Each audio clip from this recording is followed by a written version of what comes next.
to Tamil Gospel Tabernacle channel. கர்த்தருடைய பரிசுத்த நாமத்துக்கு மகிமை உண்டாவதாக. Glory be to the holy name of the Lord. எஸ்ராவின் புத்தகம் Book of Ezra, 7ஆம் அதிகாரம் 7th chapter, 9ஆம் வசனம் வாசிப்போம். 9th verse. கர்த்தருடைய பரிசுத்த நாமத்துக்கு மகிமை உண்டாவதாக. Glory be to the holy name of the Lord. எஸ்ராவின் வாழ்க்கையில் நடந்த ஒரு முக்கிய சம்பவத்தை நாம் இங்கே வாசிப்போம். We read about an incident which happened in the life of Ezra here. சிறைப்பட்டு போன தேசத்திலிருந்து அவன் புறப்பட்டு தேவனுடைய நகரத்துக்கு அவன் வருகிற ஒரு சம்பவத்தை நாம் இங்கே வாசிக்கிறோம். We read about an incident. He was coming from the city which he was under captivity. முதலாம் மாதம் 1ஆம் தேதியிலே பாபிலோனிலிருந்து அவன் பிரயாணப்பட்டு அவன் எருசலேமுக்கு வந்து சேர்ந்தார். The first day and the first month he began to go up from Babylon to Jerusalem. ஒவ்வொரு தேவனுடைய பிள்ளைகளும் எருசலேமை நம்முடைய இலக்காக வைத்து நாம் போக வேண்டியது அவசியம். We children of God, we have to keep Jerusalem as our goal and சபையினுடைய இலக்கு எருசலேமாய் இருக்கிறது. the goal of the church is Jerusalem. தேவனுடைய ராஜ்யத்தின் ஒரு முக்கியமான பகுதி புதிய எருசலேம் என்று சொல்லப்படுகிறது. The important portion of the heavenly kingdom of God is Jerusalem. பரலோகத்தில் அநேகர் போய் சேருகிறார்கள். Many are going to the heaven. பரலோகத்துக்கு அநேகர் போய் சேருவார்கள். Many will go to the heaven. ஆனால் அதுல பல இடங்கள் உண்டு. அதுல முக்கியமான இடம் அந்த தேவனுடைய நகரம், கர்த்தர் வாசம் பண்ணக்கூடிய இடம் அந்த எருசலேம். Though there are various places, but the important city where God dwells, that the city of God is Jerusalem. வெளிப்படுத்தல நாம் அதை பார்க்கும் பொழுது When we see in Revelation, அந்த மகிமை அடைந்த அந்த புதிய எருசலேம் என்று வேதம் சொல்லுகிறது. the glorious Jerusalem it is said. சபையினுடைய இலக்கு பரலோகத்தில் உள்ள அந்த மகிமையான புதிய எருசலேம். The aim of the church is the glorious place in the heaven is அந்த Jerusalem. புதிய எருசலேம் ஆகிய அந்த தேவனுடைய நகரத்துக்கு நாம் போக வேண்டுமானால் இந்த உலகத்துல அந்த இடத்தை நாம் வந்து தொட்டிருக்க வேண்டியது அவசியம். If you want to go to the new Jerusalem, the heavenly place, we have to come in the world also to that இந்த place. உலகத்துல நாம் எருசலேமுக்கு போக வேண்டும் என்று சொன்னால் எழுத்தின் பிரகாரமான உள்ள எருசலேம் அல்ல, ஆவிக்குரிய ரீதியில் ஒரு எருசலேமின் வாழ்வை நாம் வாழ வேண்டியது அவசியம். In this world, if we want to come to Jerusalem, not a literary one but a spiritual, we have to come to the Jerusalem. Israel தேசத்துல ஒரு எருசலேம் இருப்பது எழுத்தின் பிரகாரமாக நாம் அறிவோம். We know that there is a place literally Jerusalem in Israel. அந்த இடத்துக்கு நாம் போகிறது முக்கியம் அல்ல. It is not important we have to go to that place. ஆவிக்குரிய வாழ்க்கையின்படி நாம் இந்த உலகத்திலேயே எருசலேமின் வாழ்வில் வந்து நாம் சேர வேண்டியது அவசியம். The spiritual life itself in this world we have to come to the place called Jerusalem. அந்த இடத்துக்கு நாம் இந்த உலகத்துல வந்து சேர்ந்தால்தான் பரலோகத்துல அந்த புதிய எருசலேமில் உள்ள அந்த இடத்தை நாம் போய் சேர முடியும். If we come to that place called Jerusalem in this world, we can go to the kingdom, heavenly kingdom, to the new Jerusalem there. இங்கே பாபிலோனிலிருந்து அவன் எருசலேமுக்கு வந்தான். He came from Babylon to Jerusalem. Babylon என்கிறது ஒரு அடிமைப்பட்ட தேவனுடைய ஜனங்கள் அடிமைப்பட்ட ஒரு இடம். Babylon means the people of God went under slavery. இல்லாவிட்டால் தேவனுடைய ஜனங்கள் சிறைபிடிக்கப்பட்டு கொண்டு போய் அடிமைகளாக செயல்படுத்தப்பட்ட ஒரு இடம். The people of God were taken as captivity and they were under bondage. இன்னொரு பகுதியில பார்க்கும் பொழுது உலக ஆடம்பரத்தின் உச்சகட்டமான ஒரு இடம் என்று நாம் பார்க்கலாம். We can see the highest place of the pomp and show of the world. இன்றைக்கு உலகத்துல பாபிலோன்ங்கிற இடம் ஒரு தெளிவான இடமாக இல்லாவிட்டாலும் நம்முடைய சரித்திரப்படி ஈராக் தேசத்துல அந்த இடம் இருந்திருக்கிறார். Today in the world Babylon is not a proper place. Today is Iran is the Babylon, it was Babylon, Iraq. இன்றைக்கு ஆவிக்குரிய தேவனுடைய ஜனங்கள் வேதத்தின் வசனத்தின் அடிப்படையில நாம் எருசலேமுக்கு நாம் பயணப்பட வேண்டியவர்கள். According to the base of the word of God, we children of God, we have to go to Jerusalem. அப்படியானால் ஒரு மனிதன் எருசலேமுக்கு போக வேண்டுமானால் முதலாவது அவன் பாபிலோனை விட்டு வெளியே வந்து அவன் புறப்பட ஆயத்தமாக வேண்டும். If a man want to go to Jerusalem, he has to come out of Babylon first of all. பாலும் தேனும் ஓடுகிற கானான் தேசத்துக்கு இஸ்ரவேல் ஜனங்கள் போக வேண்டுமானால் முதலாவது எகிப்தை விட்டு வெளியே வர வேண்டியது அவசியம். If the people of Egyptian want to go to the land of flowing with milk and honey, they have to come out of எகிப்திலிருந்து வெளியே வந்தால் மட்டும் போதாது. Not only they have to come out of Egypt. அதோடு அவர்கள் நின்று விட்டால் அவர்கள் அந்த கானானுக்குள்ள போக முடியாது. If they stop from that inverse means they can't go to அதற்கு Jerusalem. பின்பு அவர்கள் பல இடங்களிலே பிரயாணப்பட்டு பல விதங்களிலே சோதிக்கப்பட்டு பல காரியங்களிலே வருஷக்கணக்காக கடந்து சென்று கடைசியாய் அவர்கள் அந்த இடத்தை வந்து சேர்கிறார்கள். After that many years they have traveled and they suffered on the way and reached Jerusalem. ஆனால் இங்கே நீங்கள் பார்க்கும் பொழுது 5 மாதத்துல ஒருத்தன் எருசலேமுக்கு வந்து சேர்ந்து விட்டான் என்று சொல்லி இருக்கிறார். It is said about within 5 months a man came to Jerusalem. முதலாம் மாதம் 1ஆம் தேதியில பிரயாணப்பட்டான். 5ஆம் மாதம் 1ஆம் தேதியில அவன் எருசலேமுக்கு வந்து சேர்ந்து விட்டான். The first day first month he started his journey and on the first day of the 5th month he reached Jerusalem. இது ஒன்னு ஷார்ட் process, இன்னொன்னு ரொம்ப long process. One is long, another is a short process. இஸ்ரவேல் ஜனங்கள் அந்த கானான் பாலும் தேனும் ஓடுகிற இடத்துக்கு வருகிறதுக்கு 40 வருஷம் பிடித்தது. The people of Israel came to that land with flowing with milk and honey. They took 40 years. பூகோள அமைப்பின்படி பார்த்தா 40 நாள்ல போயிரலாம். According to that geographical thing we can go to within 40 days. ஆனால் புத்தியினமாக அவர்கள் நடந்து தேவனை பரீட்சை பார்த்து வழியில அழிக்கப்பட்டு இப்படியே போனதுனால அவர்கள் 40 வருடம் தேவன் அவர்களை அலைய விட்டார். Because foolishly they tested God made to roam around that. இயேசு கிறிஸ்து 3 வருடம் தான் ஊழியம் செய்ததாக வேதம் சொல்லுகிறது. The scripture says that Jesus Christ did his ministry only 3.5 years. அதற்குள்ளாக அவர் எல்லா நாமத்துக்கும் மேலான நாமத்துக்குரிய ஊழியத்தை செய்து முடித்து விட்டார். Before that he has finished his ministry with the name more than all the name. இங்கே 5 மாதத்துல 4 மாதம் 5ஆம் மாதம் 1ஆம் தேதியிலே எங்க வந்துட்டா அவன் குறிக்கப்பட்ட இடத்தை வந்து சேர்ந்து விடுகிறான். He came here within 4 months on the 5th month of first day.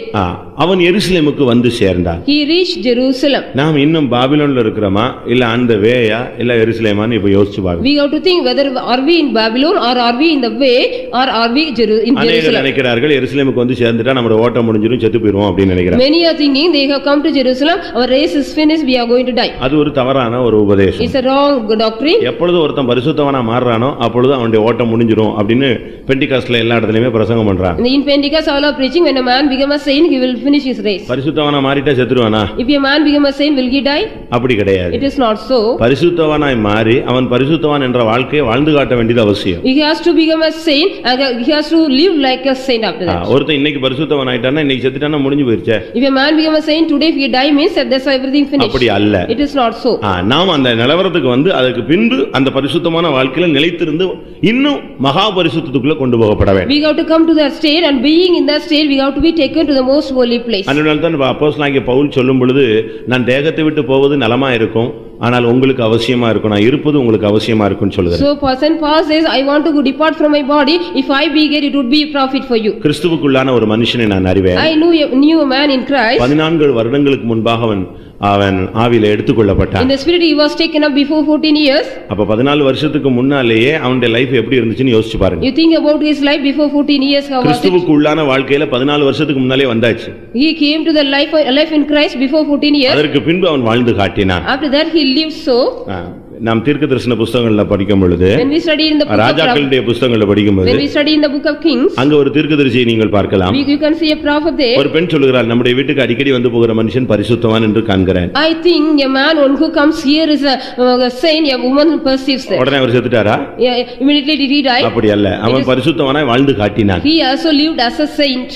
அதனால நாம் இந்த உலகத்துல கர்த்தருக்காக வாழ்ந்து காட்டும்படியாக அழைக்கப்பட்டவர்கள். We are called to live as saint in the world for the Lord. இங்கே நாம் பார்க்கும் பொழுது 5ஆம் மாதம் 1ஆம் தேதியில தன் தேவனுடைய தயவுள்ள கரம் அவன் மேல் இருந்தபடினால் அவன் எருசலேமுக்கு வந்து சேர்ந்தான். Because a merciful hand of God was upon him on the first day of the 5th month he came to Jerusalem. ஒவ்வொரு தேவனுடைய பிள்ளைகளும் இந்த நாட்கள்ல நாம் குறிக்கப்பட்ட காலத்துக்குள்ள அந்த எருசலேமின் வாழ்வுக்குள்ள வந்து சேர்ந்து விட வேண்டும். Within a particular period we each child of God we have to come to the life of Jerusalem. இன்னைக்கு अनेகர் கிறிஸ்தவ வாழ்க்கை வாழுகிறார்கள், ஆனால் கிறிஸ்துவுக்குள்ளான வாழ்க்கை இன்னும் अनेகருக்குள்ள ஏற்படுத்தப்படவே இல்லை. Many are living as a Christian but they are not living the life within Christ. ஆவிக்குரிய தேவனுடைய ஜனங்கள் எருசலேமில் நீங்கள் வந்து சேர்ந்தால்தான் உங்களுடைய வாழ்க்கை சுலபமாக செயல்படுத்தப்பட முடியும். If you are spiritual children of God, if you come to Jerusalem your life will become easier one. எருசலேமில் இருப்பது ஒரு பகுதி, being in Jerusalem is a part, எருசலேமை விட்டு போகிறது ஒரு பகுதி, going out of Jerusalem is another part, எருசலேமுக்குள்ள மறுபடியும் வாழ்ந்து திரும்பி வருவது ஒரு பகுதி, coming back of Jerusalem is another part. இப்படி வேதத்துல பல வசனங்கள் இருக்கிறது. There are verses in the scripture. ஒருவன் சரியான சர்ச்சில் வந்து அவன் சேர்ந்துட்டானா அவன் எருசலேமில் வந்து சேர்ந்துட்டான்னு அர்த்தம். If a man come to a right church he came to Jerusalem, it is a meaning. எபிரேயர் நிருபம் 12ஆம் அதிகாரம் 22ஆம் வசனங்கள்ல நாம் பார்க்கும் பொழுது Hebrew 12:22. அங்க எந்த இடத்துக்கு ஒரு தேவனுடைய பிள்ளை வந்து சேர்ந்தான் என்று சொல்லப்பட்டிருக்கிறார். It is said about where a child of God has come. சரியான சர்ச்சில் வந்து ஒருத்தன் ஐக்கியப்படுத்தப்பட்டால், If a man come and united in a right church, அவன் அங்க தேவனுடைய நகரத்துக்கு வந்து சேர்ந்தான். he has come to the city of the living God. 22ல சீயோன் மலையினிடத்திற்கும் ஜீவனுள்ள தேவனுடைய நகரமாகிய பரம எருசலேம் இடத்திற்கும் சொல்லி எதுக்கெல்லாம் சேர்ந்து 24ஆம் வசனத்துல வந்து சேர்ந்தீர்கள். You have come unto there in 22nd where you have come unto the Mount Zion and unto the city of the living God to the heavenly Jerusalem. ஒவ்வொரு தேவனுடைய பிள்ளைகளும் சரியான ஒரு சர்ச், அதாவது அபிஷேகம் பண்ணப்பட்ட ஒரு ஐக்கியத்துல நாம் வந்து சேரும் பொழுது நாம் எங்க வந்து சேர்கிறோம் என்பதை நான் புரிய வேண்டும். We child of God, we have to understand, we have to come to the right church when you are get the anointing. அந்த இடத்துல நாம் வந்தா நாம் பரம எருசலேமுக்கு வந்து சேர்ந்தோம் என்று அர்த்தம். If you come that place, it is the meaning of come to the heavenly Jerusalem. ஒரு உலக பிரகாரமான எழுத்தின் பிரகாரமான ஒரு சர்ச்சில் சரியா வந்து சேர வேண்டியது அவசியம். It is necessary, verily or literally, we have to come to the right church. அந்த சர்ச்சில் நீ வந்து சேரும் பொழுது, when you come and united in the church, அதற்கு பின்பு நாம் எருசலேமில் வாழ்ந்து காட்ட வேண்டும். after that we have to live a life in Jerusalem. அவன் எப்படி வந்து சேர்ந்தான்? How did he come here? ஆயிரக்கணக்கான ஜனங்கள் பாபிலோனில் சிக்கி தவிக்கும் பொழுது, when many thousands of people were entangled in Babylon and were suffered, அதுக்கு இவன் வந்ததுக்கு காரணத்தை சொல்றான். தன் தேவனுடைய கரம் அவன் மேல இருந்தது. he said the reason for that, the merciful hand of God was upon him. ஆண்டவருடைய கரம் ஒரு மனுஷன் மேல இருந்தா, தேவனுடைய தயவுள்ள கரம் ஒரு மனிதன் மேல இருந்தால், அவன் எந்த சூழ்நிலையில இருந்தாலும் கர்த்தர் அவனை எருசலேமுக்கு கொண்டு வந்து விடுவார். whatever may be, the good hand of God is upon him and God will bring to Jerusalem. எத்தனை பேருக்கு அந்த விசுவாச நம்பிக்கை இருக்கிறது? how many of you have such kind of hope and faith? அநேகர் வாழ்க்கையில பிரச்சனைகள் வந்த உடனே கொஞ்சம் அப்படி தடுமாறுறாங்க. ஆண்டவர் கூட இருக்கிறாரா, ஆண்டவருடைய கரம் கூட இருக்குதாங்க ஒரு கேள்வி ஒரு சாதாரண குழந்தையை போல வந்து விடுகிறார். all people when they are getting problem and conflict in their life, they are also stumbling whether the hand of God is with us. உடனே இவங்க கேள்வி என்னன்னா, தேவன் கூட இருந்தா இப்படி நடக்குமா? if God is with us, will it happen? So they are asking. இது வந்து சாதாரணமா எல்லா மனிதரும் கேட்கக்கூடிய ஒரு கேள்வி. this is an ordinary question everybody can ask. தேவன் கூட இருந்தா என்னெல்லாம் நடக்கும்? if God is with us, what something will happen? மகிமையான காரியங்கள் நடக்கும், மகத்துவமான காரியங்கள் நடக்கும், சில தாழ்வான பகுதிகளும் நடக்கும். some good and excellent, some lower things also will happen to us. இயேசுவோடு தேவன் இருந்தபடினால அற்புதங்களும் நடந்தது, அதே நேரத்தில் சிலுவையும் சுமக்க வேண்டியிருந்தது. because God was with Jesus here, so many wonders also happened, he had to carry the cross also. நம்மில் எத்தனை பேர் இன்றைக்கு எருசலேமுக்கு வந்து சேர போகிறோம்? how many of you want to come to join in Jerusalem? என்னைய பொறுத்தவரையில அநேகர் அந்த வேலை தான் இருக்கிறதா நான் நினைக்கிறேன். I hope many of the people are on the way. நம்ம எல்லாம் ட்ரை பண்ணி புறப்பட்டு போயிட்டே இருக்கிறோம். we are going on trying and started and going. திடீர்னு root மாத்திடுறோம். suddenly we change our route. திடீர்னு அங்கே நின்னுறோம். suddenly we stop there. இப்படி தான் அநேகருடைய வாழ்க்கை தடுக்கப்படுகிறது. many people's lives are stopping. வேத வசனத்தின் அடிப்படையில் நீங்க பாத்தீங்கன்னு சொன்னா, ஆபிரகாமுடைய தகப்பன் தான் கானானுக்கு பயணப்பட்ட ஒரு நபர். according to the scripture, when we see the father of Abraham started to Canaan. நல்லா புறப்பட்டு வந்த ஒரு மனுஷன், he was a man started his good ஒரு starting. குறிக்கப்பட்ட பிளேஸ் வந்த உடனே அப்படி நின்னுட்டான். when a particular place came, he stopped there. ஆக்சுவலா அவன் புறப்பட்டது கானானுக்கு போறதுக்காக. actually they started to go to Canaan. ஊர் என்கிற கல்தேயருடைய தேசத்தை விட்டு புறப்பட்டு வந்த நபர் அவனுடைய தகப்பன் தான். his father was from the Ur, the city of Chaldeans. they started காரானூர் என்ற ஒரு இடத்துக்கு வந்த உடனே நின்னுட்டான். when they came to the place called Karanur, they stopped. Next அவன் வந்து பயணமே படல. after that he did not start கானானுக்கு போணும்னு வந்துட்டு ஒரு குறிக்கப்பட்ட இடத்துல வந்து பிரேக் அடிச்சவன் அதுக்கு பிறகு டென்ட்டை மாத்தவே இல்ல, அங்கேயே செட்டில் ஆயிட்டான். after that he wanted to come to Canaan, he started his journey. one place he stopped, after that he did not start his journey. அதுக்கு பிறகு மூவ் பண்ணலங்கிறதுனால கர்த்தர் அந்த இடத்துல அவனை எடுத்துட்டார். because he did not move afterwards, God took him. காரானூரில் அவன் தங்கி விட்டான். கர்த்தர் அந்த இடத்துல அவன் என்ன செய்தாரு? அந்த இடத்துல அவன் தேராக மரித்தான் சொல்லிரு. Teragu died in that place, in that ஆதியாகமம் 11ஆம் அதிகாரத்துல நீங்க இத பார்க்க முடியும். we can see Genesis 11th chapter. ஆக்சுவலா புறப்பட்டது அவன், ஆனா அவன் பயணத்துல நின்று போய் விட்டான். actually he started in his journey, he stopped. நல்ல ஒரு நோக்கத்தோட தான் அவன் புறப்படுறான். with a good aim only he was starting. 31ஆம் வசனம். 31st verse. ஆரான்ங்கற ஊருக்கு வந்த பிறகு அங்கேயே நிஞ்சாச்சே, செட்டில் ஆயிட்டான். when they came to the place called Haran, they dwelt there. நல்லபடியா வந்துட்டு இருந்தவன் கானானுக்கு போக பயணப்பட்டு வந்தால் ஆரான்ங்கற ஊர்ல வந்த உடனே இருந்து விட்டான். a man with a good starting, he started coming to Canaan. when you came to the place Canaan, புறப்பட்டது எங்க போறதுக்கு? where he wanted to go to start the journey. மொத்தமா குடும்பம், மருமக, பேரன் எல்லாத்தையும் மொத்தமா இழுத்துட்டு புறப்பட்டதெல்லாம் எங்கதான்? கானானுக்கு தான். with his whole family he wanted to go to Canaan, he started his journey. ஆனா ஆரான்ங்கற ஊர் வந்த உடனே நிஞ்சாச்சு, அங்கேயே break. When he came to the place called Haran, he stopped there. அதுக்கு பிறகு அவன் மூவ் பண்ணலன்னு உடனே அங்கே அவனுடைய ஓட்டம் என்ன செய்யுது, முடிகிறது.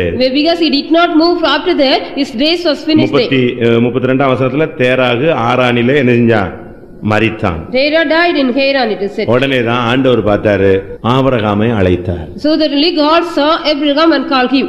ஏன் இன்னும் வருக வரல? Why we did not get the coming yet? ஏன் இதோ வருகிறேன் சொன்னவர் இன்னும் ஏன் வரல? Why God did not come? He says, behold I come, behold I come. எதனால அவர் வராம இருக்கிறாரு? Why he is slacking? இன்னும் ரொம்ப பேரை ரட்சிக்கணும்னா to save many? அப்படி அல்ல. It is not so. வேதம் சொல்லுகிறது, The scripture says, நாம் மனம் திரும்ப வேண்டும் என்று நம்மேல அவர் என்ன செய்றாரு, நீடிய பொறுமையோடு is long suffering with us that we have to be repentant of. எருசலேமுக்கு புறப்பட்ட அநேகர் வழியில break ஆயிருக்கிறீங்க. Those who have started to go to Jerusalem, you are break in the way.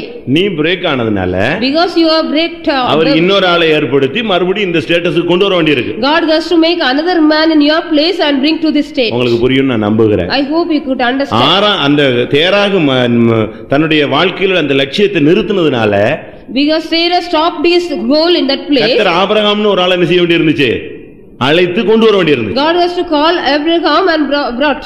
அதுபோல நாம எருசலேமுக்கு டைரக்டா போகாததுனால, நம்முடைய வாழ்க்கை சரியான விதத்துல அமையாதனால புதுசா விசுவாசிகளை கர்த்தர் கொண்டு வந்து அவங்களையாவது கொண்டு போகணும்னு ட்ரை பண்றாரு. அதனாலதான் இன்னைக்கு எல்லா இடத்துலயும் ரட்சிப்பு அதிகமாகிறது. Because we are not properly going to Jerusalem and stopping here and there, God wants to take some other person in our place and make them saving. நீங்க எல்லாம் அந்த வேலை எங்க இருக்கிறீங்கன்னு கொஞ்சம் பாருங்களேன். You think, where are you on the way? ஆரான்ல நிப்பாட்டிட்டீங்களா? Have you stopped at Haran? லோத்து கரெக்ட்டா திருப்பி லோத்து ஆபிரகாமோட சேர்ந்து வந்துட்டான். Lot also came with Abraham. அந்த இடத்துல in the place எங்க நிப்பாட்டிட்டான்? where he stopped, சோதோம்ல நின்னாச்சு. he stopped at என்ன பிரசங்கம் அவனுக்கு தெரியாதா? Did not he know the message? ஆபிரகாமுடைய தகப்பன் புறப்பட்டு வந்து நின்னு செத்து போயிட்டான்னு தெரியாதா? Did not he know the father of Abraham? என்ன பிரசங்கம் கேட்டாலும், என்ன உபதேசம் கேட்டாலும், என்ன அபிஷேகம் இருந்தாலும், நம்ம ஆளுங்க ஒரு குறிக்கப்பட்ட இடம் வந்த உடனே கொஞ்சம் அப்படி செழிப்பு பணம் வசதி வந்த உடனே ஒரு break அடிச்சிடறான். Whatever message, whatever things, whatever anointing they get, when a particular place comes or facilities comes, they stop. என்ன அபிஷேகம், தீர்க்க தரிசனம், வெளிப்படுத்தல் எல்லாம் இருந்தாலும் அந்த செழிப்பு அந்த தன்மை இதெல்லாம் பார்த்த உடனே அவன் ஆட்டோமேட்டிக்காவே நிற்க ஆரம்பிச்சிடறான். Whatever revelation, whatever anointing of facilities, anything they have, they stop when they see the facility. ஆனால் எஸ்ரா அப்படிப்பட்ட நபர் அல்ல. But Ezra was not a person. தேவனுடைய தயவுள்ள கரம் அவன் மேல இருந்தபடினால அவன் நேரா எருசலேமுக்கு போய்ட்டான். Because the good hand of the Lord was upon him, straightly he went to Jerusalem. முதலாம் ராஜாக்கள் 10ஆம் அதிகாரம் 2ஆம் வசனத்துல ஒரு பெண் எருசலேமுக்கு வந்தாள். In 1 King 10:2, அங்கே சேபா ராஜஸ்திரீ அங்கே எருசலேமுக்கு வந்தாள் என்று சொல்லப்பட்டிருக்கிறது. He said about the queen of Sheba came to Jerusalem. முதலாம் ராஜாக்கள் 10ஆம் அதிகாரம் 2ஆம் வசனம். 1 King 10:2, மிகுந்த பரிவாரத்தோடும் கந்தவர்க்கங்களோடும் பொன்னோடும் ரத்தினங்களோடும் அவள் சுமக்கிற ஒட்டகங்களோடும் அவள் எருசலேமுக்கு வந்தாள். She came with all these things to Jerusalem. எல்லா பொருளையும் எடுத்துட்டு அவ அங்க வந்து சேர்ந்தாச்சு. With all these things she came to Jerusalem. ஒரு பெரிய பரிவாரம் அவளோட வந்தது. A great army came with her. கந்தவர்க்கம் என்கிறது ஜெப வாழ்க்கையை காண்பிக்கிறது. The spices shows a prayer life.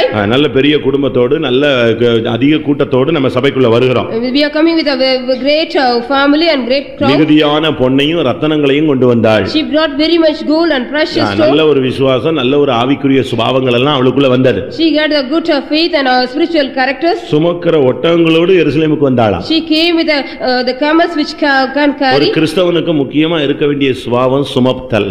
A Christian should need a habit of carrying. அவன் நிச்சயமாய் அவன் மற்றவர்களை சுமக்கக்கூடியவனாய் இருக்க வேண்டும். Certainly he has to carry the other persons. கலாத்தியர் 6:2ல பார்க்கும் பொழுது, when we see in Galatians 6:2, ஒருவர் பாரத்தை ஒருவர் சுமந்து கிறிஸ்துவின் பிரமாணத்தை நிறைவேற்றுங்கள். bearing the burden upon another and fulfill the commandment of God. சுமத்தல் கிறிஸ்துவினுடைய பிரமாணம். The law of God is carrying or மற்றவர்களையும் சுமத்தல், பாரங்களையும் சுமத்தல், சிலுவையையும் சுமத்தல். We got to carry others burdens as well as the cross. இந்த நிலவரத்தோட தான் அந்த சேபா ராஜஸ்திரி வந்தாள். With the same state the queen of Sheba came. அங்க வந்த பொழுது when she came there, Solomon அவளுக்கு ஏராளமான வெகுமதிகளை கொடுத்தான். Solomon gave much gift to her. 13ஆம் வசனத்தை பார்க்கும் பொழுது, when we see in the 13th verse, 1 ராஜாக்கள் 10:13 வாசிக்கும் பொழுது, 1 King 10:13, அவளுக்கு ராஜா வெகுமதிகளை அதிகமாய் கொடுத்தான். the king gave much gifts to her. அவள் விருப்பப்பட்டு கேட்டது எல்லாவற்றையும் கொடுத்தான். whatever she liked and asked, he was given. அவ கேட்டது கிடைச்சது, அவனே எவ்வளவோ கொடுத்தான். he gave whatever she asked and more things. ஆனா என்ன நடந்துச்சு? then what happened? என்ன நடந்துச்சு? எல்லாத்தையும் எடுத்துட்டு வண்டி எங்க வந்துச்சு? back to the pavilion. திரும்பி வண்டி பழைய லெவலுக்கு போய் சேர்ந்தாச்சு. Again she came back to her original place. விருப்பப்பட்டதெல்லாம் கொடுத்துட்டான். She gave whatever she had. கேட்டதெல்லாம் கொடுத்தாச்சு. Whatever she desired given. கேட்காத என்னென்ன அவன் மனசுல தோன்றுச்சு அவ்வளவுத்தையும் சேபா ராஜேஸ்வரிக்கு அள்ளி கொடுத்தான். Whatever she did not ask also, whatever she thought in her mind was given. எல்லாத்தையும் வாங்கிட்டு அவ எங்க இருந்திருக்கணும்? After getting all these things, where she should be? எங்க இருந்திருக்கலாம்? Where she could be? ஆனா அவ எருசலேமை விட்டு புறப்பட்டு But she started from Jerusalem. கொஞ்சம் பணம் வசதி வரும்போது தரத்தரமா உள்ள வருவான். நல்ல வசதி வாய்ப்பு பிள்ளைகள் படிப்பு முன்னேற்றம் ஒரு செயல்பாடு வந்த உடனே இப்ப மான மரியாதை சின்ன பிரச்சனை உடனே டக்குன்னு எங்க வந்துடுறான்? சபையை விட்டு எருசலேமை விட்டு வெளியே போயிடுறாங்க. When like a pauper he'll come to the church after he getting money or facilities and education everything he'll go back. வசதி வாய்ப்பு கிடைச்ச உடனே நீ கிறிஸ்துவை விட்டு வெளியே போயிட கூடாது. When you get the money and facilities and education everything you should not go back from Jesus. சரித்திரம் சொல்லுகிறது. But the history says அவ திரும்பி வந்து யாருக்கு மனைவியா மாறிட்டான்னு சாலமோனுக்கு மனைவியா மாறினான்னு சரித்திரம் சொல்லுது, பைபிள் சொல்லல. The Bible doesn't say, but the history says she came back again became a wife to அவ திரும்ப சாலமோன் கல்யாணம் கட்டினதுல அவளும் ஒரு ஆள். She was also one of the lady Solomon married. அப்படினு சரித்திரம் சொல்லுது. The history says so. நம்முடைய வாழ்க்கை எப்படி இருக்கு? How is our life? நீங்க எருசலேமுக்கு வந்துட்டீங்கன்னு நான் விசுவாசிக்கிறேன். I hope you have come to Jerusalem. அந்த வேல வந்துட்டீங்கன்னு வெச்சுக்கோ. You are not on the way, you have come to Jerusalem. அப்படிதான் நாங்க எல்லாம் விசுவாசிக்கிறோம். We hope so. ஆனால் but இப்போ நீங்க எங்க இருக்கீங்க? But where are you now? ஒரு சிலர் அந்த சேபா ராஜேஸ்வரியை போல ரிட்டர்ன் டிக்கெட் வாங்கி வச்சிருக்கீங்க. Some also got the return ticket like the queen of Sheba. வரும்பொழுது ரிட்டர்ன் டிக்கெட் வாங்கி வச்சாங்க. While they come itself they bought the return ticket. சிட்டில எல்லாம் நீங்க பாத்தீங்கன்னா மெட்ராஸ் சிட்டில எல்லாம் ரிட்டர்ன் டிக்கெட்னு ஒன்னு கொடுக்கறான். If you go in the city Madras அந்த டைமுக்குள்ள நீ ரிட்டர்ன்ல வந்துறணும். Within that time you have to come back. இன்னைக்கு अनेகர் எருசலேமை விட்டு ரிட்டர்ன் டிக்கெட்டோட தான் வந்திருக்கீங்க sir. When you have come from Jerusalem with a return ticket. லூக்கா எழுதின சுவிசேஷத்துல பார்க்கும் பொழுது When we see in book of Luke அங்க ஒரு ஆள் புறப்பட்டான். லூக்கா 10ஆம் அதிகாரம் 30ஆம் வசனம். Luke 10:30th verse. எருசலேமிலிருந்து இருந்து எங்க புறப்பட்டாரு? எல்லாரும் எருசலேமுக்கு வந்துட்டு இருக்கான். இவர் எங்க புறப்பட்டாச்சு? எருசலேமிலிருந்து இருந்து. இது நமக்கு எல்லாருக்கும் தெரிஞ்ச சத்தியம். This is the truth everybody knows. எருசலேமிலிருந்து இருந்து பாபிலோன்ல இருந்து எல்லாரும் எருசலேமுக்கு வந்துட்டு இருந்தா இவன் எருசலேமிலிருந்து இருந்து வேற ரூட்ல எங்க கிளம்பறான்? எரியோவுக்கு கிளம்பறான். When people are coming from Babylon to Jerusalem, he is a man starting from Jerusalem to Jericho. அதாவது சபைக்குள்ள வர்றதுக்கு முன்னால நீ ஒரு விதத்துல பாவியாய் இருந்தாய். Before you come to the church you are a sinner once upon a time. பல பல்லாத சுபாவங்கள் பழக்க வழக்கங்கள் உனக்கு இருந்தது. You had the evil characters and the conduct. சபைக்குள்ள நீ வந்து சேர்ந்துட்டு after you come to the church இப்ப புதுசா சில கெட்ட பழக்க வழக்கங்களை படிக்கிறது போல நீ எரியோவுக்கு கிளம்பறே இப்போ. Now you are going to Jericho as if you want to learn some new evil things. நீ ஒரு நல்ல இடத்துக்கு வந்துட்ட பிறகு நீ எப்படி பின்மாறலாம்? After you come to the good place how can you go back? எந்த விதத்திலும் கிறிஸ்துவின் அன்பை விட்டு ஒரு வல்லமை உன்னை பிரிக்க மாட்டாதுங்கற ஒரு நிச்சயம் உனக்குள்ள இருக்கணும். You need a perceiving thing that nothing should separate you from the love of God. எருசலேமிலிருந்து இருந்து எரியோவுக்கு புறப்பட்டான். He started from Jerusalem to Jericho. Actually அவன் எங்க போயிருக்கணும்? Actually where did he go? அவன் எருசலேமிலிருந்து இருந்து சியோனுக்கு போயிருக்கணும். He has to go to Zion from Jerusalem. அப்படிதானே? Isn't it? அப்படிதானே?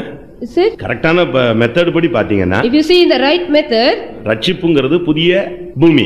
the salvation is a new earth. கிறிஸ்துவுக்காக அடிபடுகிறதுங்கிறது புதிய வானம். that is என்ன கிறிஸ்துவுக்காக அடிபடுவது பாடுபட்டு மரிக்கிறது. suffering for Christ is new heaven. அது வந்து new heaven. it is new heaven. சத்தியத்துக்காக நீ வாழ்ந்து காட்டி ஜெயமான ஒரு வாழ்க்கை விசுவாசியா நீ வாழ்ந்து முடிச்சினா உனக்கு எங்க இடம்? புதிய எருசலேம். if you live for the truth with the overcoming like you will get a new Jerusalem. ஊழியத்துல இருந்து நீ மரிச்சினா உனக்கு என்ன கிடைக்கும்? Zion. being in the ministry if you die you will get Zion. எருசலேமில் இருந்து இவன் சியோனுக்கு தான் போணும். அடுத்த ஸ்டெப்புக்கு தான் போணும். he has to go to the next step from Jerusalem. இவன் அதுல ஒரு சைடு ரூட் எடுத்து எரியோவுக்கு வந்துட்டான். he has to take a side route and came to Jericho. சரி என்ன நடந்துச்சு? what happened so? சொல்லுங்க பார்க்கலாம். எருசலேமில் இருந்து எரியோ வந்தாச்சு. எரியோ புறப்பட்டாச்சு. he started to go to Jericho. இப்போ எரியோவுக்கு வந்து சேரல. now he did not come to Jericho. எருசலேமுக்கு திரும்பியும் போனதா பைபிள் சொல்லல. the Bible doesn't say he did not go back to Jerusalem. அப்ப என்ன? what is that? வழியில ரோடு ஆன் த ரோட்ல தான் கிடக்குறான். he was on the road. சரி லாஸ்ட்ல எங்க வந்து அவனை சேர்த்து விட்டாச்சு? at last where he was united. சத்திரத்துல சேர்த்து விட்டு அவர் போயிட்டாரு. he took him to the inn and he also பைபிள்ல திருப்பி எருசலேமுக்கு வந்தான்னு என்ன கிடையாது? முடியாது. the Bible it is ஏனென்றால் விசுவாசம் என்பது ஒரு விசை ஒப்பு கொடுக்கப்பட்ட ஒரு அனுபவம். the faith is a thing given to யூதா 3ஆம் வசனத்துல பார்க்கும் பொழுது when we see in Jude 3rd என்ன சொல்லப்பட்டிருக்கிறது? what is said? ஒரு விசை ஒப்பு கொடுக்கப்பட்ட விசுவாசத்துக்காக நீங்கள் தைரியமாய் போராட வேண்டும் என்று உங்களுக்கு ஆலோசனை சொல்கிறேன். I give you exhortation you have to Give diligence for the common salvation. என்ன சொல்றீங்க? யூதா 3 வசனம். For the faith which was once delivered unto the saints. ஒரு விசை ஒப்புவிக்கப்பட்ட விசுவாசம். And I exhort you that you should earnestly contend for the faith which was once delivered. ஒரே ஒரு trip தான் அந்த விசுவாசம். அத நீ விட்டுட்டேனா நீ எருசலேமுக்கு போக மாட்டே, எரியோவுக்கு போக மாட்டே. லாஸ்ட்ல இருக்கிறது எங்க தான்? சத்திரம் தான். Only the faith is given only once. If you leave it means you will be in. அப்படினா என்ன அர்த்தம்? What's the meaning? இன்னும் நல்ல விளக்கமா சொல்றேனே. I will give you more. எருசலேம்ங்கிறது ஸ்பிரிச்சுவல்ல நல்ல life. Jerusalem is a spiritually good life. எரியோங்கிறது உலக வாழ்க்கை. Jericho is a valley life. நீ ஆவிக்குரிய வாழ்க்கையை விட்டு உலகத்துக்கு போகணும்னு நினைச்சேன்னா நீ உலகத்துக்கும் போக மாட்ட, எருசலேமுக்கு நீ வர மாட்ட. சத்திரமாகிய சபையில விசுவாசிக்கிற பேர்வேல போர்வேல நீ ஓடிட்டே இருக்கலாம். If you want to go to Jericho, you will not go to Jericho, or you will not go back to Jerusalem, but like in the being a believer you will be in the church. இங்கே உனக்கு காயங்கள், இங்கே உனக்கு காயங்கள். You are having wounds here. காயப்படுறீங்க, you are wounded, வேதனையில இருக்கீங்க, you are in the agony. நீங்க பிரசங்கத்துக்கு வரும்பொழுது கொஞ்சம் வசனம் உங்களை லேசா காயத்தை ஆற்றும். When you come to the message, some verses are healing your wounds. இங்க சத்திரத்துல உட்கார்ந்திருக்க நாங்க கொஞ்சம் மருந்து கொடுப்போம். We will give some medicine those are sitting in. prayer பண்ணுவோம். We will pray for you. படாத, கஷ்டப்படாத, பயப்படாத. You don't get afraid.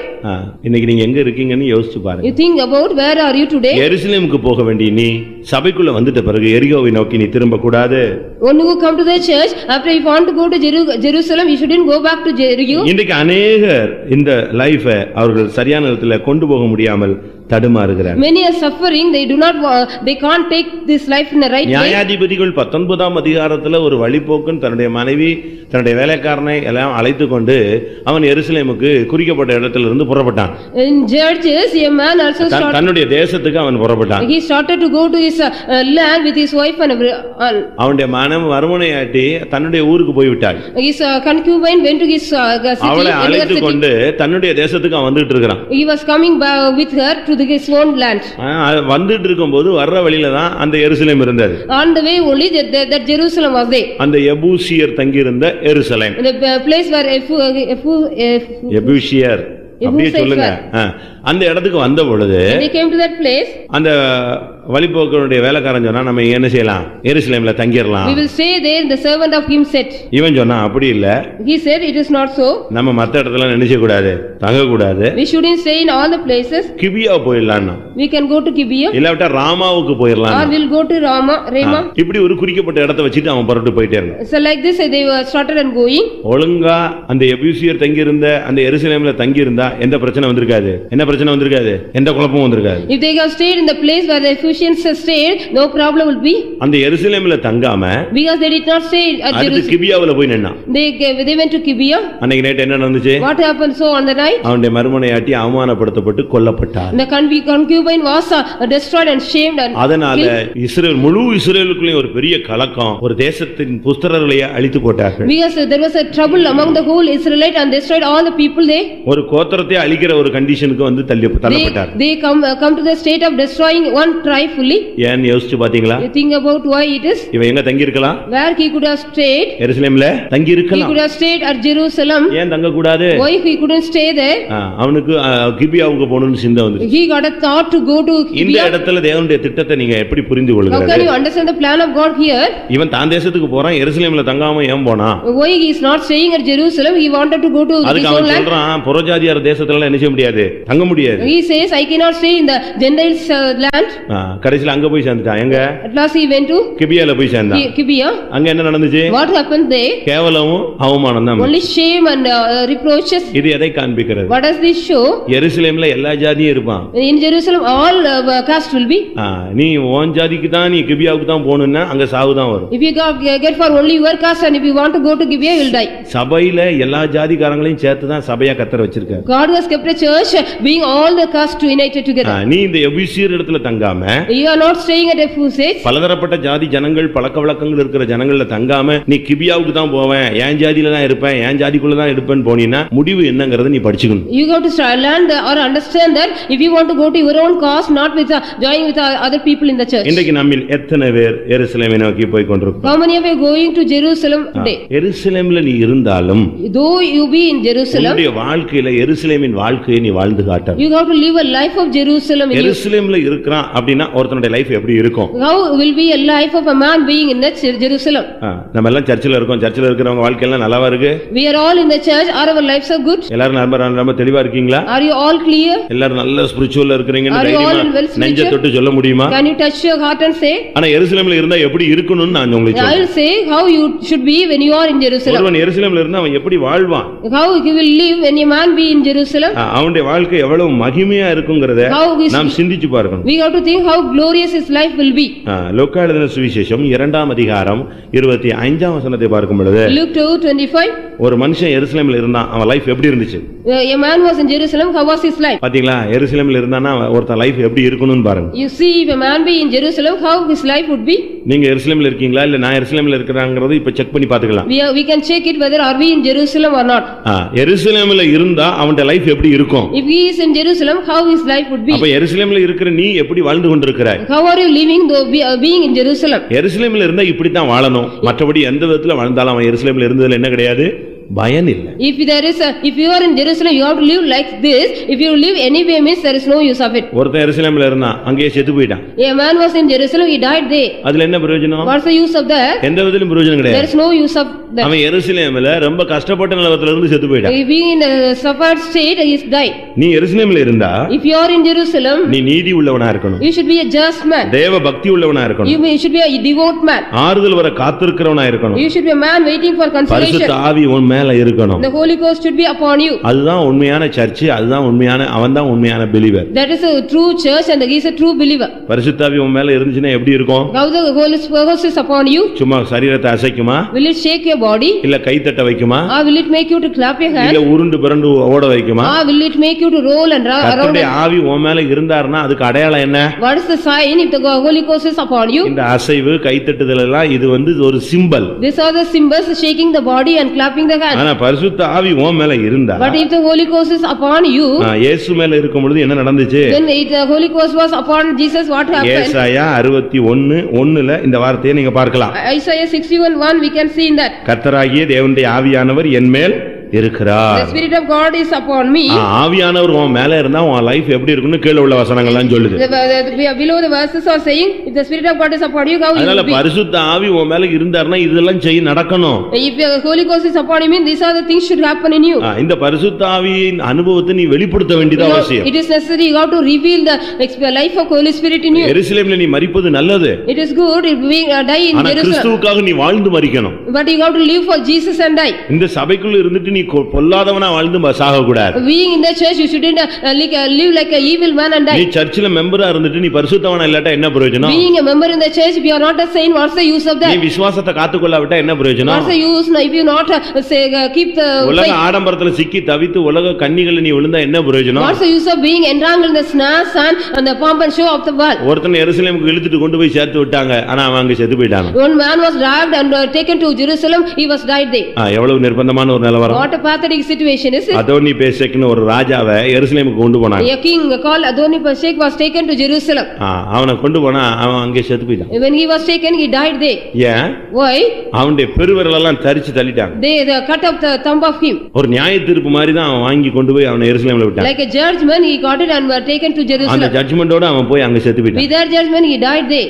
சபையில நீ ஒழுங்கா ஜீவிச்சு ராபோஜனம் எடுக்கலன்னா இப்படிப்பட்ட மரணங்களை நீ சந்திக்க வேண்டியது. If you live in the church not rightly, not take the communion, means you have to meet such kind of death. நியாயாதிபதிகள் 1ஆம் அதிகாரம் 7ஆம் வசனத்தை பார்க்கும் பொழுது Judges 1:7 when we see அவனை எருசலேமுக்கு ரொம்ப ட்ரை பண்ணி தூக்கிட்டு வந்து சேர்த்தா with a great difficulty they brought him to Jerusalem. எவ்வளவோ கஷ்டப்பட்டு ஜெபிச்சு உபவாசம் பண்ணி அவனை தூக்கிட்டு வந்த மாதிரி தூக்கிட்டு வந்து விட்டாங்க. As like praying much and taking fasting they brought him here. என்ன நடந்துச்சு? What happened so? அவன் அங்க என்ன செஞ்சிட்டான்? What he did? செத்தே போயிட்டான். He died there. சபையில நீ செத்து போன விசுவாசியா இருந்தா என்ன பிரயோஜனம்? If you are like a dead believer in the church, what's the use?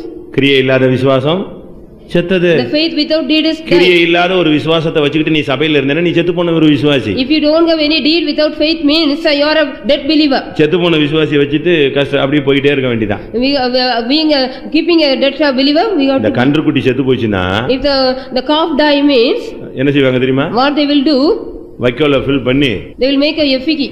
அதை கொண்டு வந்து மாட்டுக்கிட்ட They நிப்பாட்டிடுவாங்க. will make an effigy like calf and bring to the cow. என்ன நடக்கும்? What will happen?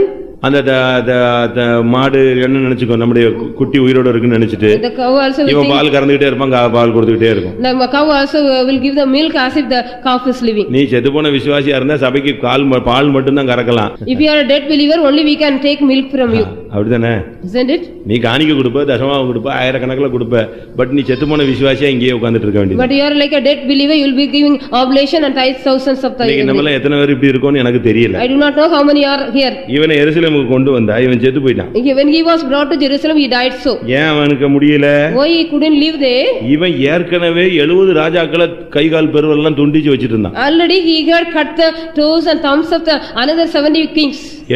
ஒரு 70 ராஜாக்களை தான் மேஜைக்கு கீழே படுக்க வச்சிருந்தானா அவன் எப்படிப்பட்ட ஆளு, எவ்வளவு கொடூரமான ஆளா இருந்திருப்பான். What a cruel man he could be. He made other 70 kings. கை காலோட பெருவிரல் எல்லாம் தரிச்சிடுறது. He cut all the thumbs and toes, great toes. அப்படி 70 கிங்ஸ தன்னுடைய டேபிளுக்கு கீழே வரிசையா படுக்க வச்சிருந்தான். He made under that his table this 70 kings. கடைசில நியாய தீர்ப்பு எப்படி வந்துச்சு? How was the judgment came to him? இவனை தூக்கி கொண்டு போய் இதே மாதிரி 2 கை கால்ல பெருவிரல் எல்லாம் தரிச்சு விட்டான். Like this he was also taken and his toes and thumbs were cut. இவன் சாப்பிட்டுட்டு டேபிள்ல இருந்து அப்படி இருந்தா கீழே போடுறானோ அதை தான் மத்த அந்த 70 ராஜாக்கள் என்ன செய்யணும், போட்டி பொறுக்கி எடுத்து சாப்பிடுவான். After he will eat, then the crumbs will fall down, the other 70 kings will eat. அப்ப எவ்வளவு ஒரு கொடூர மனப்பான்மை பாருங்க. What kind of cruel mentality he had. கடைசில முடிவு என்னாச்சு? What was the end? இவன் கை காலையும் தரிச்சிட்டான். His legs and thumbs were also cut. கடைசில எருசலேமுக்கு வந்தா செத்தே போயிட்டான். At last he came to Jerusalem, he died there. அந்த மேஜையில இருந்து அவர் அப்படிதான் சாப்பாடு போடுறது. He will be throwing the crumbs from the table. அதெல்லாம் எவ்வளவு கொடூரமானது. What a cruel thing of that. ஒருத்தனுக்கு சாப்பாடு கொடுக்க வேண்டிய நேரத்துல கொடுக்கலன்னா என்ன பிரயோஜனம்? If you want to give food to in a time to a man, means if you don't give, what's the use? அப்படிதானே? ஏற்ற வேளையில் தன்னுடைய ஊழியக்காரர்களுக்கு வேலைக்காரர்களுக்கு ஆகாரத்தை கொடுக்கணும்னு பைபிள்ல படிக்கிறோமா? In the Bible we see in a due time we have to give the food to the servants. Chennai central ஜெயில்ல நான் ஒரு சாட்சி சொன்னேன். In Central Jail I gave a testimony. ஒரு கன்வென்ஷன், ஒன் டே கன்வென்ஷன் வைப்பாங்க. In one day there will be one day convention there. மொத்தமே ஒரு 4 hours தான். Only 4 hours. அது முடிஞ்ச உடனே After that பிரியாணி வழங்கப்படும்னு சொன்னாங்க. They said that the biryani will be distributed. உண்மையாவே நான் அன்னைக்கு ரொம்ப வாழ்க்கையில நொந்து போன ஒரு நாள் அது. It was a great disappointed day on that my life. முடிஞ்ச உடனே கைதிகளுக்கு உணவு வழங்கப்படும். Soon after the service will be distributed. அலுமினிய தட்டை எடுத்துக்கிட்டு அவங்க வந்தாம் பாருங்க வேகத்துல சாப்பிடுறதுக்கு. Taking the aluminum plate they came for the speed to eat. அந்த போட்டி போட்டு அந்த பிரியாணி வாங்குறதுக்கு ஒவ்வொரு கைதியும் அவன் பிளேட்டை தூக்கிட்டு சண்டை ஓட்டு வந்து கியூல நின்னா. எனக்கு அதை காட்டு பார்த்து கண்ணெல்லாம் கலங்கிடுச்சு. They were rushing to get the food. I seeing that I also அந்த ஒரு நேர சாப்பாட்டுக்கு, ஏன்னா கைதிகளுக்கு டெய்லி அங்க கொஞ்சம் கொஞ்சம் சாப்பாடு கொடுப்பாங்க, அதுதான் சாப்பாடு. இன்னைக்கு வித்தியாசமான ஒரு சாப்பாடு கிடைக்கிற உடனே அவன் எவ்வளவோ வசதியானவனா இருப்பான் ரொம்ப, ஆனா அவ்வளவும் போட்டி போட்டு அந்த கயிறுல ஒருத்தனை தள்ளிக்கிட்டு அந்த அலுமினிய பிளேட்டை வச்சுட்டு போடுங்க சார் நிக்கிறான். With every day they will give only very little amount of food. One day they gave means they வசதியான ஆளுங்க. They were all well to the people. தடா கைதிகள். They were all prisoners. தடா கைதின்னு ஒரு குரூப் இருக்காங்க இல்லையா, குண்டர்களுக்கு அவங்க இவங்கன்னு எல்லாம் அந்த ஒருவேளை சாப்பாட்டுக்கு அலமோதுறான். They were rushing and stumbling for that. ஆனா நம்ம But what we எவ்வளவு ஆகாரத்தை வேஸ்ட் பண்றோம். How much food we are wasting. இவனை ஒழுங்கா வெளியே இருக்க மாட்டான். ஒழுங்கா வெளியே என்ன கேட்க மாட்டேங்க, என்ன வாட் ப்ராப்ளம்? 2-3 வாரமா இந்த ப்ராப்ளம் நீடிக்குது. சொல்லுங்க, அவனை வெளியே இருந்து ஒழுங்கா வீட்டுல சாப்பிட்டுட்டு ஒழுங்கா இருறானா இருக்க மாட்டான், ஜெயிலுக்கு போனாதான் ஒழுங்கா இருப்பான். If you ask him to eat well and be in the house, means he will not be. We go to jail only, he will be proper. Judgment. This is the judgment. நாமும் கூட எவ்வளவோ பிரசங்கம் பண்றோம், நல்லா இருன்னு. Judgement வாங்கின பிறகு தான் இவன் தெளிவாகுறான்.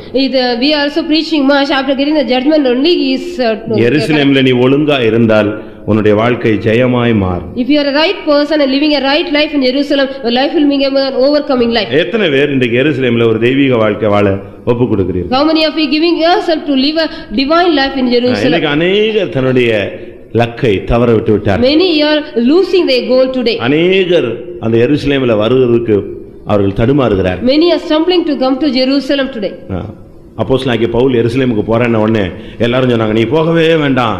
When Apostle Paul wanted to go to Jerusalem, everybody said you don't go. ஒருத்தரும் போகவே கூடாதுங்கறாங்க. All said you don't go.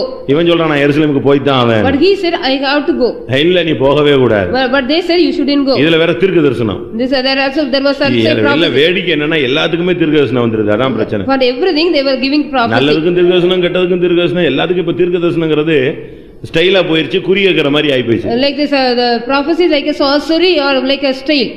அப்படிதானே விசுவாசிகளும் இப்ப நம்ம ஆளுங்களும் தீர்க்க தரிசனத்தை தேடி தெருவா அலையறான். Our people also for seeking the prophecy going street by street. நான் சொல்றேன் நீ ஏன் தீர்க்கதரிசியா மாறக்கூடாதுன்னு கேக்குறேன். I ask why you can't be a prophet. அப்படிதானே பரிசுத்த ஆவியில் அந்த ஆவியினாலே தீர்க்க தரிசனம் உரைத்தலும்னு இருக்குல்ல. In the Holy Spirit, with the Spirit you can prophesy.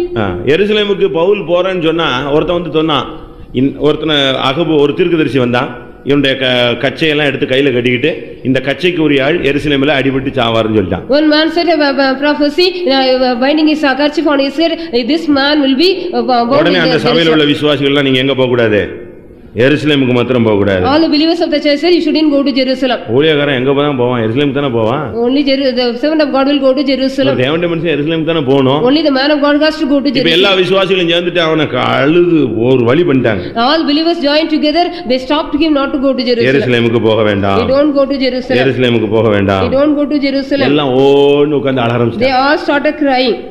இவன் சொன்னா ஏன் நீங்க எல்லாரும் அழுது ஏன் இருதயத்தை உடைஞ்சு போக பண்றீங்க? Why are you making melt my heart by crying? நான் எருசலேம்ல கிறிஸ்துவுக்காய் சாக நான் போறேன். I am ready to die even for Christ to Jerusalem. அப்போஸ்தலருடைய நடபடிகள் 21ஆம் அதிகாரம் 12 13. Acts of Apostles 21 12 and 13. பாருங்க எருசலேமுக்கு போக வேண்டாம்னு சொல்றான். இவன் எல்லாம் என்ன விசுவாசி என்ன ஊழியர்கள்? What are the servants of God and believers? They say not to go to Jerusalem. ஊழியத்துக்கு பிள்ளைங்க வருதுன்னா வேண்டாம் வேண்டாம்னு இப்ப ஊழியக்காரங்களை பிரேக் பண்ணி விட்டுறாங்க. If the children are coming to ministry means that even the servants of God say no. விசுவாசிகள் சொல்றாங்க உங்க பிள்ளைய போது ஐயோ எதுக்கு நீங்க விவரம் தெரியாம அனுப்புறீங்க, ரொம்ப யோசிச்சு அனுப்புங்க அப்படி. If believers are also saying why are you sending, you think and send. இவங்க பிள்ளைகளையும் அனுப்புறது இல்ல. They are not sending their own children. அடுத்தவனையும் அனுப்புறது இல்ல. They are not sending others. போறவனையும் போறது இல்ல, இதுவும் போறது இல்ல. He is not going and he is not allowing others to go. என்ன பிரயோஜனம்? What's the profit? உன்னுடைய வாழ்க்கையில நீ யாரா இருக்கிறார்? In your life who are you? Sanballat தொபியாக நீ தொபியாவாக நீ வாழ்ந்துட்டு இருக்கிற. Like Sanballat Tobiah, you are like living. எருசலேமில் அலங்கத்தை அவங்க கட்டறோம்னா இவங்க போய் கட்ட கூடாதுன்னா. When they were building the wall of Jerusalem, they said you should not. இதுக்குள்ள ஒரு தீர்க்கதரிசி சொல்லிட்டான், இந்த கச்சையில் உள்ள ஆள் எருசலேமில் அடிபடுவார்னு சொல்லிட்டான். Before that one man prophesied, the man belong அதுக்கு மேல அப்போஸ்தலர் நடபடிகள் 21 அதுக்கு மேல உள்ள வசனத்துல அது இருக்கு. It is before the verse in.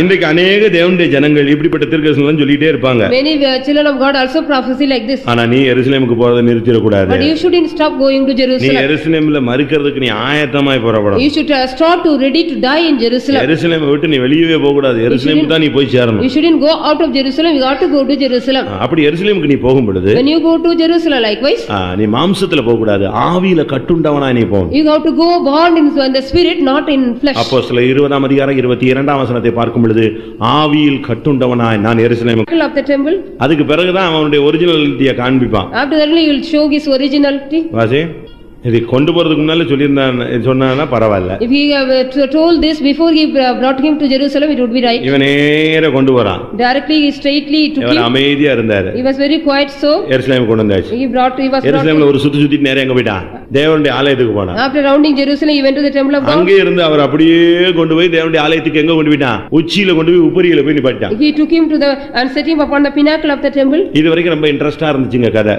The story was very interesting till now. அது வரைக்கும் கிறிஸ்டியன் லைஃப் ரொம்ப நல்ல ஸ்பிரிச்சுவல், ஜபம் தான் விட மாட்டான், ஜபம் ஊழியம் ரொம்ப fast driving. The Christian life was very fast driving, like a prayer and everything and happy. அங்க கொண்டு போய் விட்டுட்ட பிறகு after leaving him there அங்கேயும் ஒரு வசனத்தை தான் யூஸ் பண்ணான். he was using one word. நம்ம ஆளுங்களுக்கு அதனால தான் ஒண்ணுமே புரியாம பொத்துன்னு விழுந்துறான். Because of that our people do not understand anything, they falling down. அங்க போய் சொன்னா he said so நீர் இங்க இருந்தே தாள குதியும், cast thyself down from there, உம்முடைய கால்கள் இடறாதபடி தூதர்கள் என்ன செய்வார்கள், ஏந்தி கொண்டு வா. for it is written he shall give his angels நீங்க என்ன charge over செய்வீங்க? thee. What you will do? நீங்க என்ன செஞ்சிருவீங்க? What you will do? நம்மால் குதிச்சு பாதி பேர் காணோம்.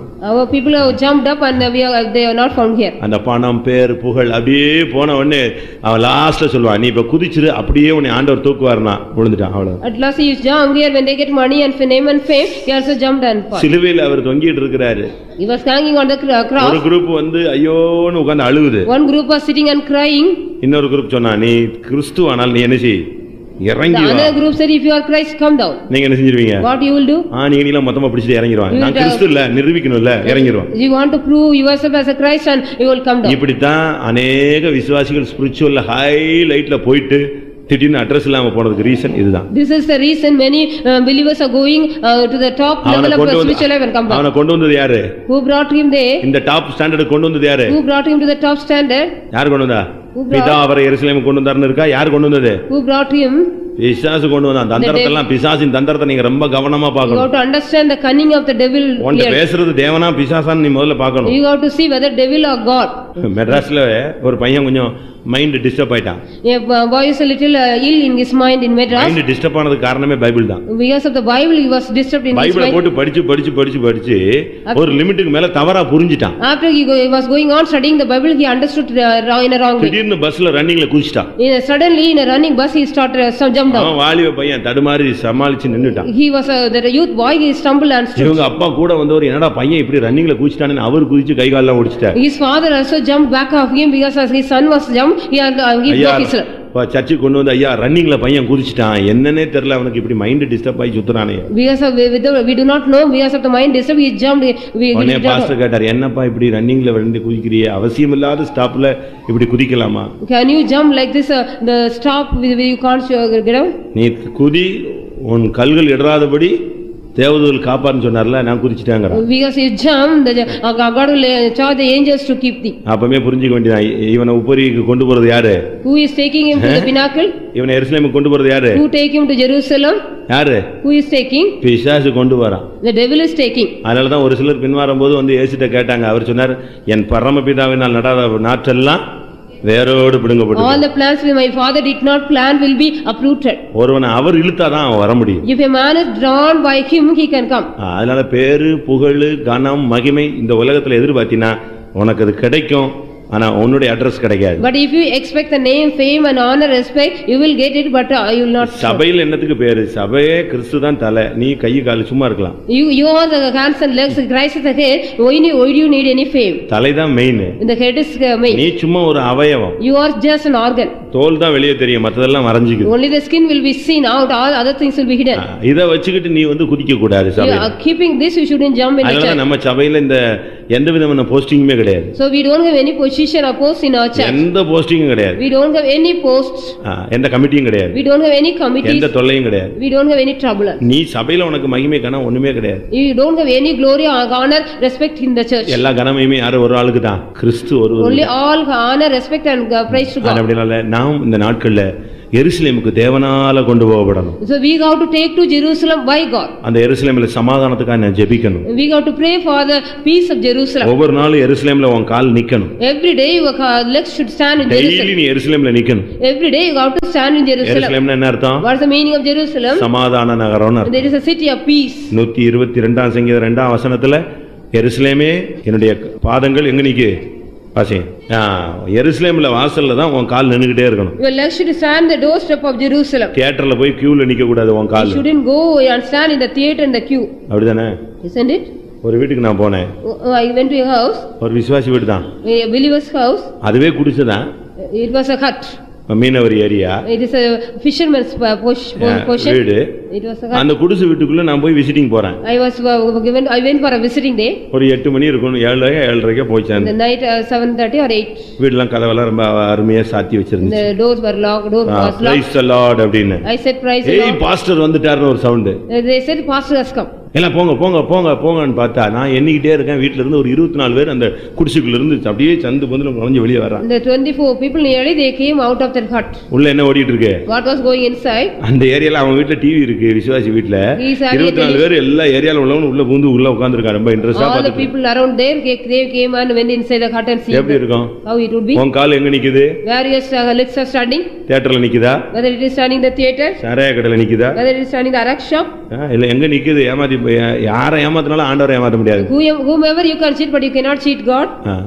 உன் கால்கள் எருசலேமே என் கால்கள் உன் வாசல்கள்ல நின்னுட்டே இருக்கு. Jerusalem my feet are standing in the gate. நீ எருசலேமில் தான் டெய்லி நிக்கணும். Every day you got to stand in Jerusalem. எல்லாரும் கண்களை மூடுவோமா? Let us all close our eyes. ஒரு 2 நிமிஷம் எல்லாரும் சமர்ப்பிப்போம். For 2 minutes let us all surrender ourselves.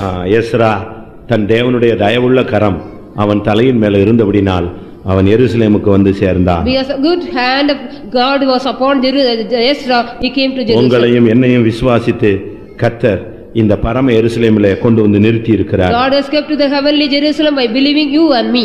எத்தனை பேர் எருசலேமிலே நின்று எருசலேமுக்குரிய வாழ்க்கை வாழப் போகிறீர்கள்? How many of you are going to stand in Jerusalem and live in Jerusalem? நீ எருசலேமை விட்டு எந்த சூழ்நிலையிலும் புறப்படக்கூடாது. In whatever situation you shouldn't start from Jerusalem. எருசலேமிலேயே செத்துட்டாலும் நல்லது, ஆனா எருசலேமுக்குரிய வாழ்க்கை வாழ்ந்து நீ ஓட்டத்தை முடிக்க If வேண்டும். you die in Jerusalem it is good, but you have to live like a life of Jerusalem and finish your days. கானானை விட்டு சோதோமுக்கு போகாதே. Don't go from Canaan to Sodom. கானானை விட்டு நீ ஆரானுக்கு போகாதே. Don't go from Canaan to Haran. எருசலேமை விட்டு நீ எரிகோவுக்கு போகாதே. Don't go from Jerusalem to எருசலேமை விட்டு சேபா நாட்டுக்கு போகாதே. Don't go from Jerusalem to Sheba. கண்களை மூடுங்கள். Close your eyes. கர்த்தர் உன்னை உண்மை உள்ளவன் என்று எண்ணி இந்த கனமான விசுவாச வாழ்க்கையை உன் கரத்துல கொடுத்திருக்கிறார். With God is believing you, you are a faithful person. ஒரு நிமிஷம் முழங்கால் படியிடுவோமா? 1 minute, let us all kneel down. ஆமென். நீ கர்த்தருக்காய் நிற்பாய். You will stand for the Lord. கிறிஸ்துவின் அன்பில் நிற்பாய். You will stand in the love of God. அபிஷேகத்துல நிற்பாய். You will stand in the anointing. உலகத்துக்காய் நீ விலகி போக மாட்டாய். You will not go for the valley's sake. நீ மகிமையில வந்து சேருவாய் என்ற எதிர்பார்ப்புல தான் கர்த்தர் உன்னையும் என்னையும் கொண்டு வந்து வைத்திருக்கிறார். God has brought you here, you will come to the glory.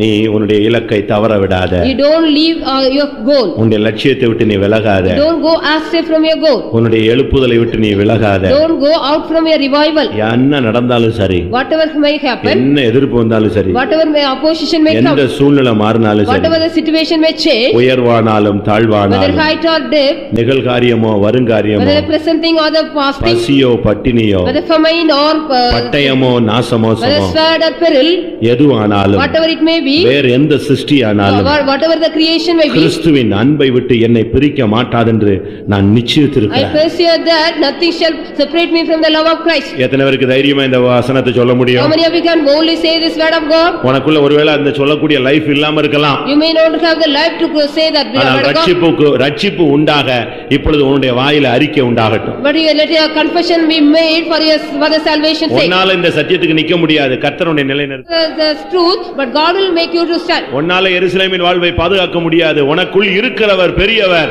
அவர் உன்னை ஸ்டாண்ட் பண்ணுவார். You can't preserve your life, but one who is in you is great, he will make you to stand for that life. எத்தனை பேர் எருசலேமை நோக்கி பயணப்படுகிறீர்கள்? How many of you are going to the journey to Jerusalem? எத்தனை பேர் அந்த இலக்கை நோக்கி How many ஓடிக்கொண்டிருக்கிறீர்கள்? of you are running to see that goal? ஆமென். கர்த்தர் உன்னை அபிஷேகித்திருக்கிறார். God has anointed you. கர்த்தர் உன்னை முன்குறித்திருக்கிறார். God has foreordained you. இழப்புகளை கண்டு யோசிக்காத. Don't think about the losses. அநேகர் உன்னை விட்டு விலகுவதை குறித்து நீ பதறாதே. Don't stumble about those so many are going away from you. கர்த்தர் உன்னோடு இருக்கிறார். God is with you.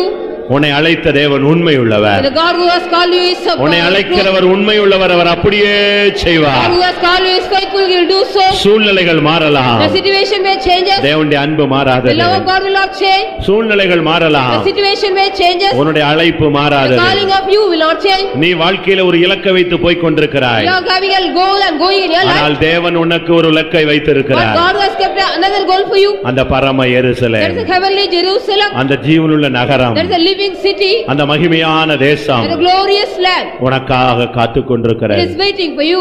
ஆண்டவருடைய சமூகத்துல ஒப்பு கொடுப்பாயாக. If you commit yourself in the presence of God, அவன் மேல், அந்த எஸ்ராவின் மேல் அந்த தயவுள்ள தேவனுடைய கரம் இறங்கினது போல இன்றைக்கும் தன்னுடைய கரத்தினால் உன்னை மூடட்டும்.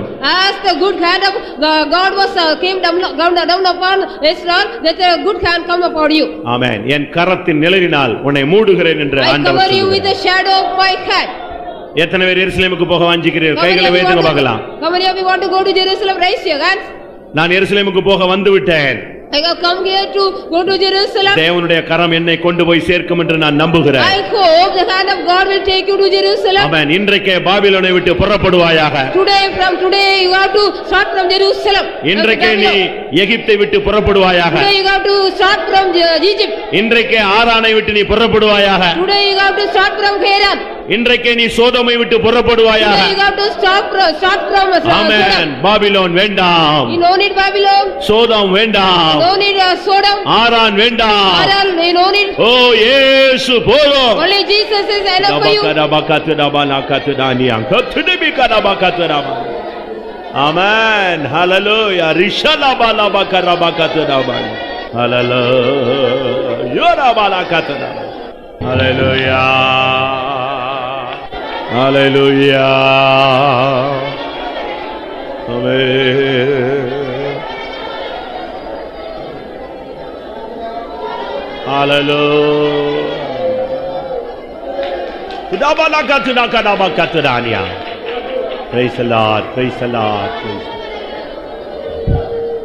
எருசலேமுக்கு போக வேண்டும் என்று தேவன் நமக்கு சொல்லிக் கொடுத்த ஆலோசனைக்காய் ஸ்தோத்திரம் பண்ணுவோம். எருசலேமில் உள்ள வாழ்க்கையின் தன்மையை விளக்கி கொடுத்ததுக்காய் ஸ்தோத்திரம் பண்ணுவோம். ஒவ்வொரு நாளும் இந்த பாதையிலே ஜெயமாய் ஓடி அந்த பரம எருசலேமை அடைய ஒவ்வொருவருக்கும் உதவி செய்ய முடியாய் ஸ்தோத்திரம் பண்ணுவோம். அல்லேலூயா.